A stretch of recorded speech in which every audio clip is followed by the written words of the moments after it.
책임지는 윗선은 없고 윗선은 아랫선의 책임만 묻고 있습니다. 네이버 검색에 따르면 책임이란 어떤 일에 관련되어 그 결과에 대하여 지는 의무나 부담 또는 그 결과로 받는 제재라고 규정하고 있습니다. 국무조정실은 오송 지하차도 참사와 관련하여 충북경찰청, 청주시 등 5개 기관 공직자 34명과 공사 현장 관계자 총 36명을 대검찰청에 수사 의뢰했고 과실이 드러난 공직자 63명을 징계 조치하겠답니다. 무한 책임이 있는 충북지사나 청주시장은 수사나 징계 대상에서 빠져 있습니다. 윗선은 권한만 있고 책임으로부터는 해방된 겁니까? 전쟁에서 참패한 지휘관, 사령관은 책임이 없고 병사만 책임지는 꼴입니다. 이태원 참사 때도 재난의 최종 책임자 윤석열 대통령은 제대로 된 사과나 책임지는 자세가 없었고 이상민 행안부 장관은 멀쩡하게 금이 환영했고 경찰청장도 번쩍이는 계급장의 경찰청장 옷을 입고 있습니다. 윤석열 정권의 전형적인 꼬리 자르기 수법이 이번에도 여지없이 적용되는 겁니까? 인물이 맑아야 아랫물이 맑다고 했는데 아랫물만 억울하게 됐습니다.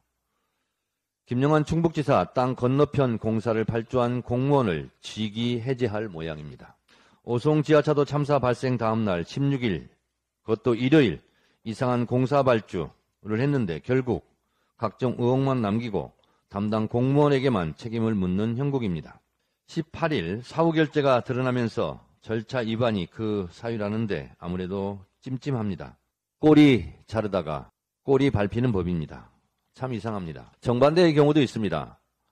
한겨레 단독 해결사 양평군 국장 승진 직후 양평고속도로 변경한 결재 제하의 기사를 보면 이 국장은 대통령 장모 최은순 씨 공흥지구 개발 특혜 의혹과 관련한 수사를 받는 중이었는데도 국민의힘 소속 양평군수가 취임한 지 6일 만에 원포인트로 승진했고 도로국장 승진 후 김건희 일가 땅 특혜 의혹이 불거진 강상면 병산리 종점안 등 3가지 노선안을 결재한 장본인이라는 겁니다. 윗물이 아랫물을 봐준 겁니까?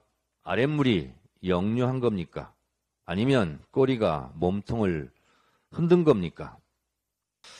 어떤 공무원은 윗선은 빼고 수사 대상자가 되고 어떤 공무원은 수사 중인데도 승진을 합니다. 누구는 흙수저 공무원이고 누구는 금수저 공무원입니까? 이래서야 공직기관이 바로 서겠습니까? 뒷배에 따라 공무원도 승진과 징계가 선택적으로 적용되는 겁니까? 극우 유튜버 김영호 통일부 장관 임명, 언론탄압 대명사 이동관 방통위원장 지명. 이런 사람들 밑에서 일하는 공무원들은 또 어떤 정신적 고통을 당할지 참으로 걱정됩니다. 정무직 공직자, 선출직 공무원들, 어공들이 권한만 있고 책임은 지지 않고 그 책임은 고스란히 이름도 빛도 없이 묵묵히 일했던 늘공들만 희생되어야 합니까? 윤석열 검사 독재 정권 치하 공무원들이 참 불쌍합니다. 사람이 수십 명, 수백 명 죽어나가도 책임지는 장관이 없고 대통령은 제대로 된 사과도 없고 책임지지도 않습니다. 아랫선 꼬리 자르다가 윗선 꼬리 잡히게 돼 있습니다. 언젠가 반드시 예산값을 계산하게 될 날이 있을 겁니다. 임진왜란 때 비겁한 선조는 의주로 도망치고도 조선의 남해바다에서 23전 23승을 거둔 이순신 장군을 시기하고 질투하고 2번이나 파직했습니다. 나라는 임금이 대통령이 지키는 것 같지만 결국 백성이 국민들이 나라의 주인으로서 나라를 지킵니다. 못된 군주는 결국 백성들이 들고 일어나 그 책임을 묻고 권한을 회수합니다. 그것이 역사의 교훈입니다. 대통령은 국정 최고 책임자입니다. 책임지지 않고 아랫사람들에게 책임만 묻는 대통령. 이러려고 대통령 했습니까? 이럴 거면 뭐하러 대통령 합니까?